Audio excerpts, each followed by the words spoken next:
it already there. Wear a skirt whenever you. I want to wear a skirt. Really. That was more of a. I don't want to wear a skirt, man. I want to wear a freaking kilt. That's what I mean. Kilt. No, I want to wear a skirt because they're pretty. All right, I wanna wear a kilt hey because guys, it's on. All right, so hey folks, Hey everybody, I want to wear a skirt. it's January the 26th, and today we're going over more of some of the historical principles of U.S. government. And you might not remember, but last week we left off, we were talking about our roots from ancient Greece and Rome. But now we're picking up with the more English influences to our American political thought. We're going to have a quiz on Friday over the things that we've gone over this semester so far. So everything we talked about in January and those two PDFs I posted on our notes and the videos, that's going to be quizzable material. I'll post it on Google Classroom. And so there's not going to be a lecture on Friday, but you will need to take your quiz on Friday. We're going to go over more material on Thursday during class 2. So, all right. So English influence. The English colonists brought with them to America ideas of limited and representative government. So a big misconception people have with medieval monarchies is that they tend to think that people thought of the kings as essentially like men walking on earth who had all of the wealth and all of the power, and all of his subjects would allow him to do whatever he wanted, no matter how horrendous it might be. Well, even in English tradition, a king was not to enter somebody's home without permission. Throughout a lot of times, a king was essentially, as financially and militarily, just like a powerful noble, really. And there was many places throughout Europe where the kings were less powerful than their counts or their dukes, such as France during the time of William the Conqueror. William the Conqueror was the Duke of Normandy, but he was much, much more powerful than his king. Well, fast forwarding to 1215, you have King John I was forced by his nobles to sign an agreement called the Magna Carta, or the Great Charter. So King John is an example where his father was a good king, and his father was very well loved. He was very good with finances. He was very friendly to the nobles, and he managed to keep peace in the realm. King John thought it would be a good idea to do certain things like make the church mad at him. And so the Pope threatened to excommunicate the people. And so he had to renounce that, or else his people would, kill him because they didn't want to go to hell. He also started a war with France, which was going terribly. And so then he tried to force his nobles and lots of money to finance this hated war. And so they instead declared war on him. And after quickly defeating him, they made him sign the Magna Carta, which essentially it did two things. It said the king must obey the law, and it listed a whole lot of rights for nobles, not so much commoners, right? We're not there yet in human history. But at least it outlined that the government at the time, the supreme form of government was the monarchy, had to respect the rights of his nobles, such as due process, a lot of financial things like don't take their money, and stuff like that. They have to have a good legal system. It's almost like you taught us this in sophomore year. I might have. I don't know. I've talked about Magna Carta a few times. It limited the power of the monarch by guaranteeing that no one would be above the law, not even the king or queen. Yeah, that's right. Yeah, in 10th grade, I usually have people read clauses out of it and try to explain it. It's kind of rough because it talks about a lot of things that have to do with feudal society that we don't even think about anymore. Like things that have to do with vassalage, like either paying the king or volunteering for military service or stuff like that, or like inheriting certain duties because you're like a knight of the knighted class or nobility. So it's like things that we, in America, we don't do that. We're not supposed to be a class-based society. That's a construct we use usually to just talk about income. So it's important to know Magna Carta, limited power of monarch. It's from England. England. And the thing is, it's not going to impact most people's lives there, but it sets a precedent. It sets a precedent.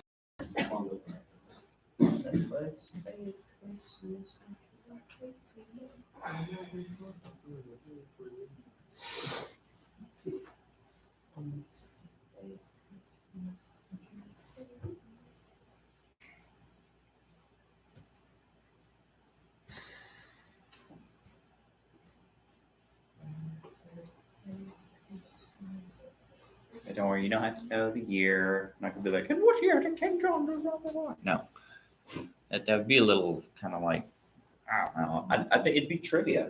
I mean, what's that gonna help you do? But it goes far back. At least you know that. Coronavirus. Whoa. Well, at least the ones we're dealing with now. I mean,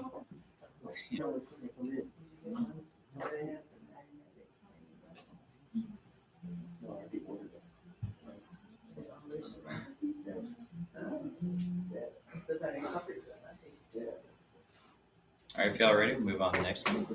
All right, so more on English influence. So now, Parliament gave a lot of inspiration for America, but we didn't like copy and paste English Parliament to our system, because one of the big differences between a Parliament and like our republic is parliaments are simply made to pass law, and they're made to pass law easily through a consensus. And so a prime minister's job, usually they're graded upon how successful they are at bringing up laws, right? And if a prime minister tries to veto a law that's coming up, usually there's a vote of no confidence and they kick him out and they just appoint a new person in charge. In America, however, we have these checks and balances. If there's a veto, well, it's kind of hard to kick out the president. So and the lawmaking process in America is made to be slow, and it's made to be slow on purpose because we want to be very careful of what laws we make. The founders were very distrustful of legislation because of unintended consequences, and we didn't want to make rash decisions based on a more I guess you could say riotous democratic leaning, right? Yeah. So we It's like- wanted to make sure that we were like thoughtful. I mean, it's like getting a tattoo.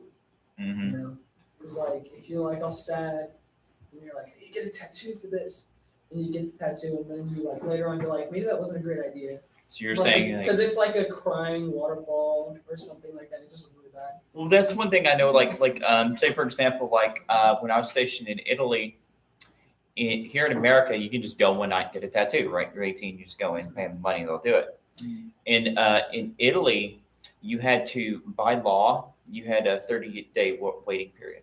So you go in, you pick which one you want, you schedule it, and then you got to come back 30 days later or later. A lot of times, some tattoo parlors, like if you're doing something really, really big, Mm-hmm. and like you go in and show them, and then they like look at it, and then they'll like give you a 2-week waiting period. Mhm. Decide whether you really want it or not. Yeah, and a lot of that has to do with like sometimes tattoo artists for really big ones, they'll do like sketches. They'll literally like kind of like sketch it on your body with paper, Yeah. and then they'll go back to it. But yeah, it's a big decision. Don't run off and just start getting anything, right? Too So late.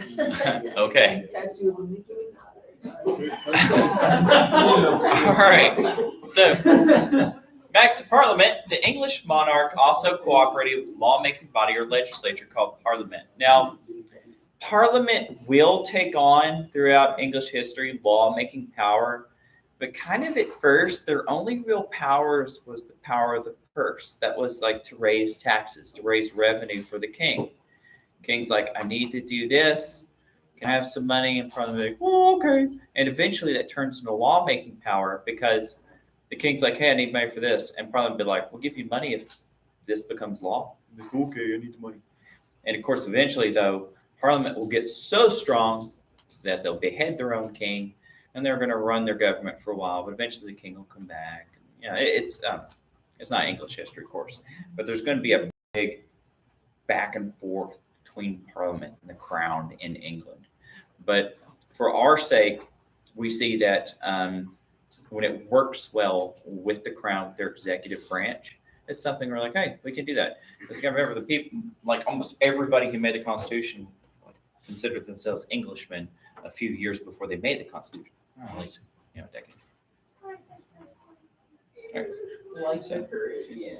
More on English influence. Parliament passed the English Bill of Rights in 1689, so before we passed ours, further limiting the power of the monarch.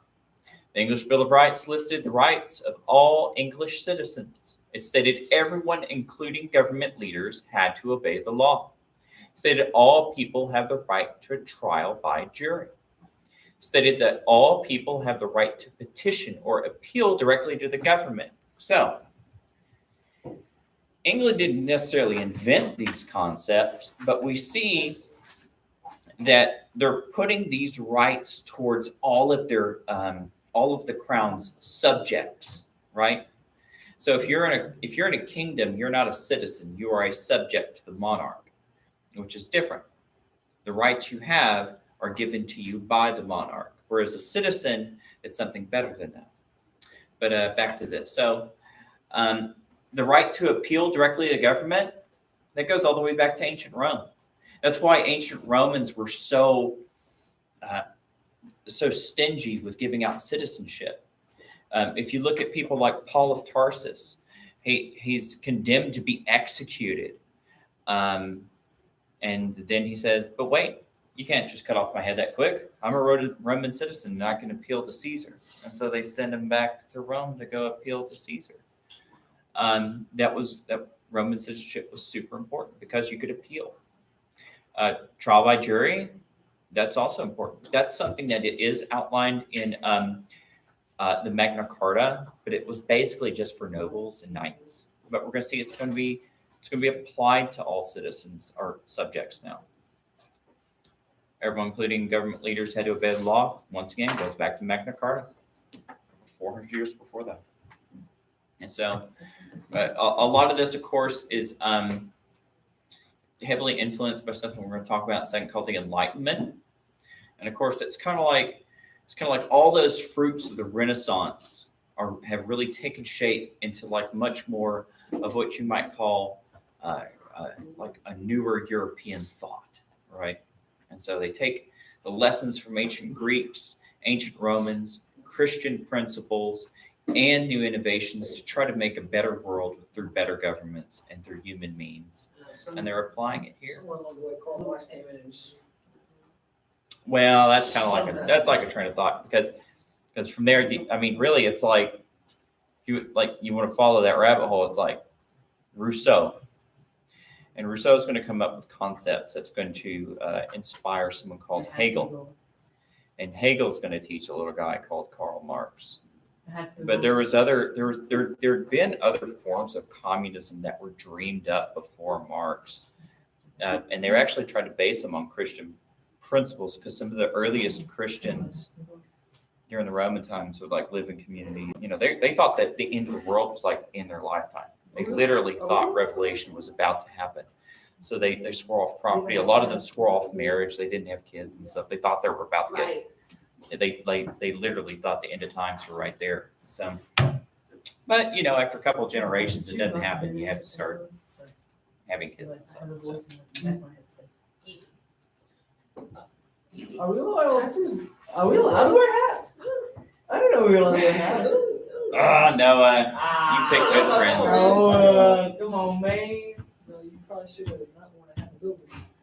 I honestly don't know. I see people wear so many things in the hallway. I don't know what's part of the rules anymore and what isn't. I walked by Dr. Dre and Mr. Carter with my vehicle. Yeah, I feel like Mr. Carter's gonna just smack me. The only time he's ever Okay. said anything to me about dress code is when I've asked him a question. Like he's silent, so I'm like he never talks. Like one time I didn't bring a tie, sorry. You should talk to him. and I just said, I don't know. what should I So? wear? He said, what one of mine? Oh, what happened once with me? I was walking in the door and he happened to be there, and Dr. was like, "Oh, he's gonna wear dress code," and then Dr. Fryer was just like, "Go to Walmart and buy a white shirt." Go along. All right. Who's targeting that? So we got a commercial plug for Walmart. All right. So colonial influence. So now we're moving on to the British colonies in America. So Jamestown, Virginia was first managed by a governor and a council. And so not going too far, but yeah, I mean, different colonies were governed in different ways. Sometimes they would be the crown's colonies. Sometimes they would be run by joint stock companies. Sometimes they would have appointed governor, essentially acted like, as the crown in the colonies. In 1619, colonists selected 2 representatives or burgesses from each county to meet with the governor and his council. So we have the House of Burgesses, the first representative assembly or legislature in the colonies. And so this acted essentially kind of like a parliament.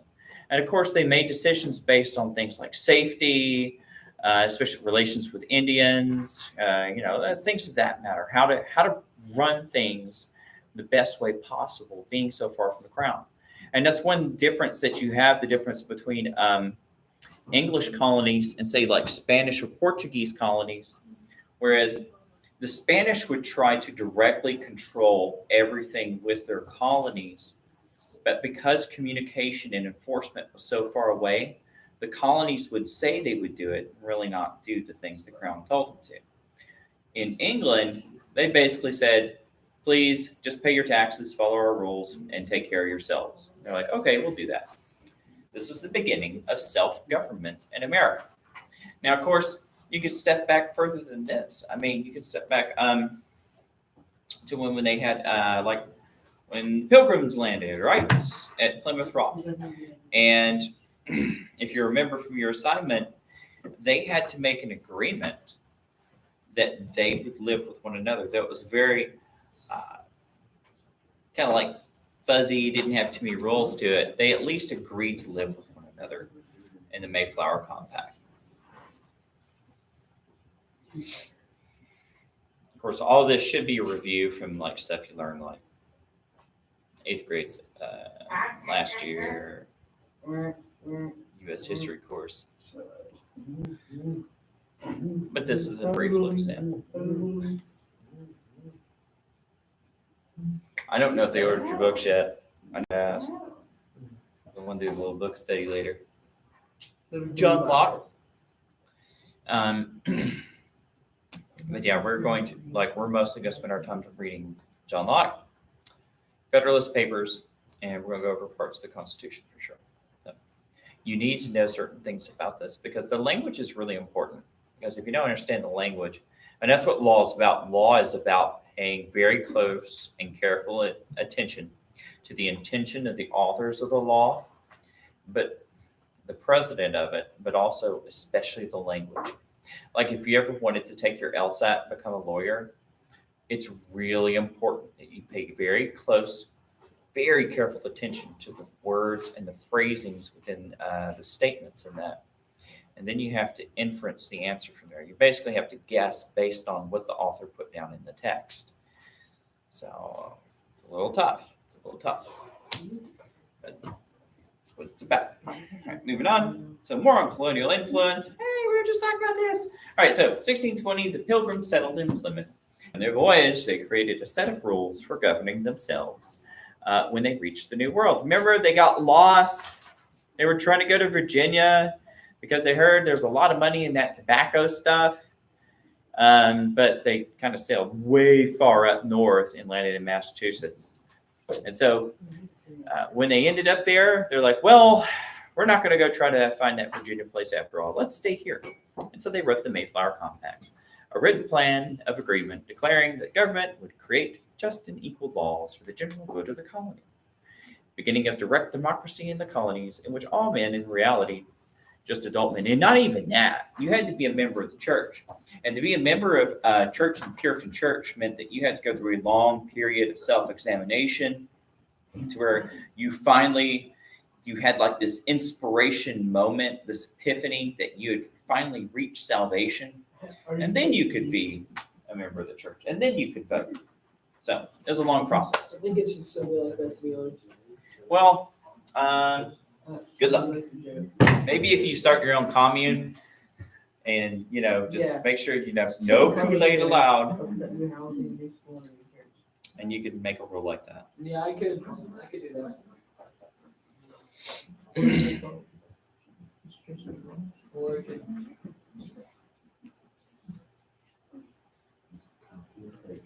So this should be a review for you fine folks. Shouldn't be the first time for any of y'all to hear any of this. Probably not. Probably all. All right. For some of you who like had me for the past 5 years, this should be like the third time you heard this. All right, maybe fourth. Do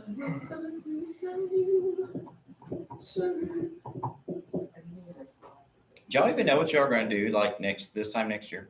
Yep. No. No.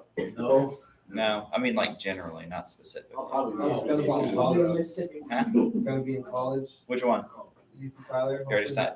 Hopefully, you didn't sign up Hopefully yet. not failing. You should already sign up. Drugs. Already signed. Probably on Single TV. phone. Well, for sure TV. Okay. Yeah, I hope y'all already planned it out. Like, if you just want to, Everybody some people like to take a year and just work and see where it goes. I understand that. Some people do. That's kind of what I do. Kind of regret it. I don't know. It's probably for the best I did it, but all right, moving on. So, boop, boop, boop. All right, so you had to write on this one the Enlightenment. So, like I told you earlier, this period of 1600s to 1800s, a lot of it revolved around what was known as the French philosophes in France, who would hang out in these places called salons, where people would have high-minded discussions on government laws and how things should be. Yeah, we do that. Awesome. We do. We do. and salons. You mean the internet?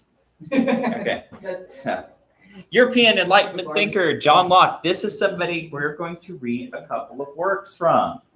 We're going to read his Second Treaty of Government and his letter concerning toleration.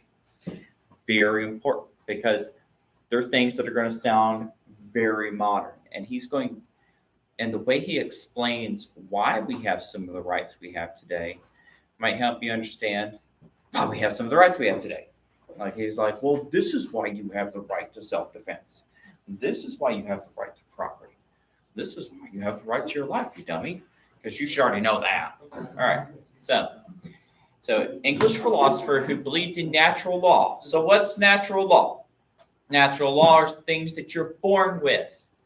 It's by nature, but what's nature? Of course, John Locke said nature was, of course, things that were divinely given you by God. It's like the world was made to run. It was made to run on certain principles.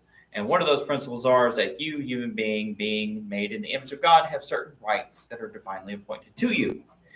And so, of course, you could say these are things that are just part of being a human being anyway. It's up to you. I don't care. I'll tell you what John Locke said. All right, so people have natural rights. Rights belong to all humans from birth, including life, liberty, and property, not happiness. Property is a very important thing to Lockean principles of rights, because your right to property is your path, bless you, to prosperity and happiness and caring for your family and having something that you can actually define yourself as in like in a profession and a livelihood, the ability to eat. So there you go. And property is why we have is one of the reasons why we have government. A government is to protect your life from certain threats, to protect your liberty, the ones you didn't give up, and to protect your property. Because if they can't protect those things, you might as well be part of another government. But Because it's here's the based on a question. contract. Yeah. How many freedoms do we give up? Well, see, that's the thing. Like he says, the ones that we choose, the ones that are given up are the ones that we already don't have, like your ability to murder other folks and stuff like that, right? So you gave up. So you're saying like in a fictional time way back when, people gave up the certain liberties of pure anarchy, like the right to murder and the right to steal and do horrible things to one another. And that's what moral liberty is. It's the freedom to do whatever you want that doesn't hurt other people or their freedom or their property or their life. So you have all the rights to do all those things as long as you don't hurt their property, their life, or their liberty. If you don't hurt those things, do whatever you want to.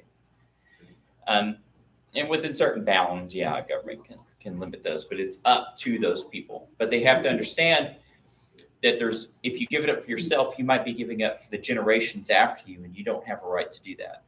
You don't have the right to give away your grandchildren's rights in the future. Just don't have grandchildren and then you don't have to worry about it. Okay, well, I guess on an individual level, it can work out. I want to get rid of my children's rights. Okay, yeah, sign them away, huh? Yes. Well, I mean, Like 15 there have definitely been horrible times in history where people would sell their children. I mean, Voltaire did it. The guy who wrote Candide, I think he put him up for something like that. I never knew he had kids. We learned that in his coach class. Oh, I didn't know that. Yeah, I never really, I read a couple of his works, but I never really studied the person. Like, he's just, I just never, No, for Mississippi War. well, hot dog day.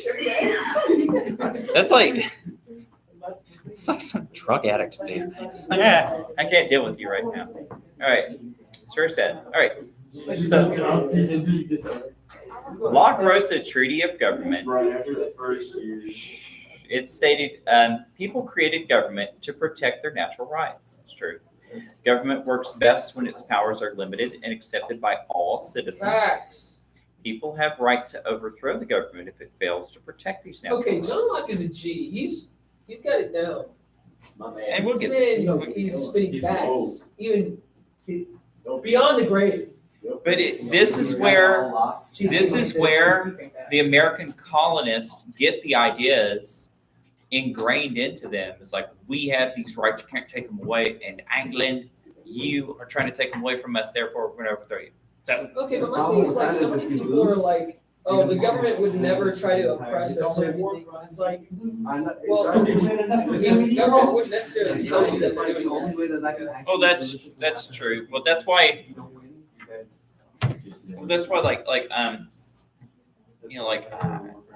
it was like Thomas Paine said, like, the thing you need to, I think he's the one who said, like, the thing you need to jealously guard the most is your liberty. Because if you're not constantly on vigilance to try to protect it, you're going to give it up.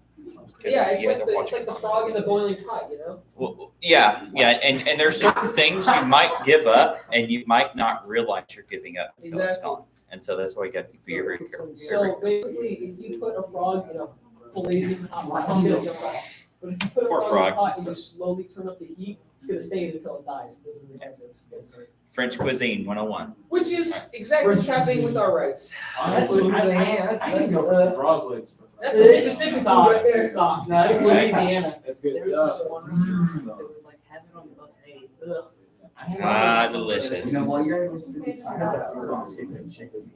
All right, so hey folks, we'll talk about the Kermit the Frog special in a minute. Now, so back on to some of the, like, back into France, we had this one guy, gosh, I forgot what his title was. He's a French noble named Montesquieu. And so he believed in separating powers of the government among three equally divided branches. Now, he comes from France during a time when French monarchies considered themselves divine monarchs. All of the legal power within the French government rested on the king. They had something called the Estates Generales, which is kind of like a parliament, but the king had the right to not call them. And so there were times where it would just be like decades and decades where they would never even meet. And the king just made all the rules. And so I was like, this is kind of messed up.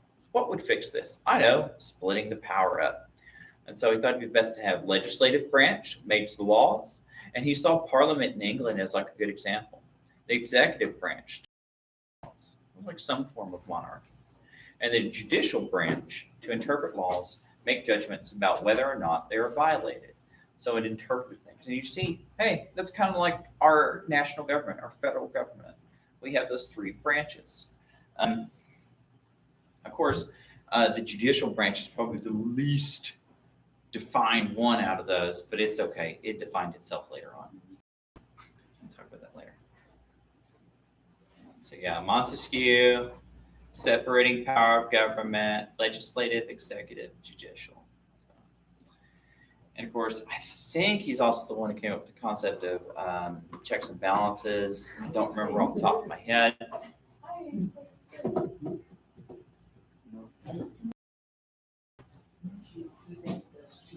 Mr. Wagner, do you have tape? No, I kind of loaned all my tape out to a certain teacher who never brought it back, and then I did it again, and that teacher never brought it back. And so now I don't loan that teacher things anymore. And so I'm out of tape. Okay, so I'm out of tape. I have some Germex over here. All about oppressing. Not really. Yes, sir. Okay. Germex does not have the. Question? What's the judicial branch making it where their word was lost just from a rule? Okay, good. Well, that's first going to come up in the late, something like the early 70s. Late 60s. I think it's going to first time it's going to happen for everybody, right? So, and that's essentially if we're going to take the case and constitutional amendment has nothing to do with it. They're going to imply that, well, there should be this rule. And it's going to keep happening ever since. So once it starts, it just keeps going. Well, it's kind of like the Supreme Court, like gave itself the authority essentially to determine whether a law is constitutional or not. Back whenever you had Jefferson going into presidency, and so everybody just kind of keeps going with it, and they make a ruling. The founders intended, they didn't intend for the legislature or the presidency to just bow to the Supreme Court the way it does. They actually intended if the Supreme Court made a bad ruling, just ignore it. And that's happened before. Like for example, like Andrew Jackson did that. Like I disagree with your ruling. I'm not going to listen. I'm the president. I'm going to do it my way anyways. And nobody stopped him. And it's kind of like checks and balances have some weaknesses because if one branch refuses to listen to the other, it could mean chaos though. But it doesn't mean they necessarily have to do it. They could ignore each other if they wanted to. Well, what are you going to do then? All right. So speaking of Voltaire, went to prison. Yeah, he was a staunch critic of the Catholic Church and the French crown. A lot of it had to do with he saw a lot of corruption in France because from the higher Prussia. Frederick the Great, I think, was a big fan of his. Freedom of speech. I disapprove of what you say, but I will defend to the death your right to say it. Something a lot of people need to learn nowadays. Greatly admired the English idea of religious freedom. It's something he did that you couldn't find throughout a lot of Europe at this time. Of course, they were pulling out of that, but throughout a lot of European history, once you start having divisions within Christianity, it's seen as an act of treason to be of a different denomination than your crown. And so that would lead to persecution, maybe not necessarily violent, but it could at least lead to small forms of persecution for people who went to different kinds of churches. Because you're not part of the crown's church, therefore you're against the crown. Because there wasn't a separation between church and state back then. And of course, pastors had to preach upon the things that the crown wanted them to preach. Once again, no separation between church and state. So Voltaire equals freedom of speech. I'm trying to remember if there was something else, but he was a really, really an anti-establishment guy. Like, really like lambast people in his satire. All right. Let's go ahead and wrap these up. All right. This is the last one. Rousseau believed human beings were naturally good. Civilizations and institutions were what were corrupting. He's also going to change our concept of childhood. He's before Rousseau, a lot of times people often thought of children as little adults. And they're born with all these nasty little bad habits. And the best thing to do is to break some of these bad habits. And sometimes what we might modern people call cruelly. Well, he was like, no, you got to nurture what's good in them and see what's good in them. He published The Social Contract or Contract Theory in 1762. He didn't necessarily invent the idea of the social contract, however. As you see, John Locke, who wrote way before him, also had this concept. Social contracts essentially, we the people give up some of our rights so that you will protect them. Like I said with John Locke, you give up the right to murder so that your government will protect you from being murdered. Claimed that the right to rule or sovereignty rested in the people. So the people had the right to create a government devoted to the common good. So he's going to be a very high democracy guy. And that's going to be one of the reasons why he's going to be so inspirational for like the French Revolution, which is kind of like the protege of what we might call like a Bolshevik Revolution and stuff like that later on. Later, the basis of government is the social contract in which people give up their individual rights to the general will, the will of the majority. So, and that's our last one for today. So he is a French philosopher. And he's going to be one of those rare people back then who's born a commoner, but manages to make his way up into life. So I think that's one of the reasons why he thought outside the box. It's going to end our lecture for today, kids. See you again on Thursday. All right.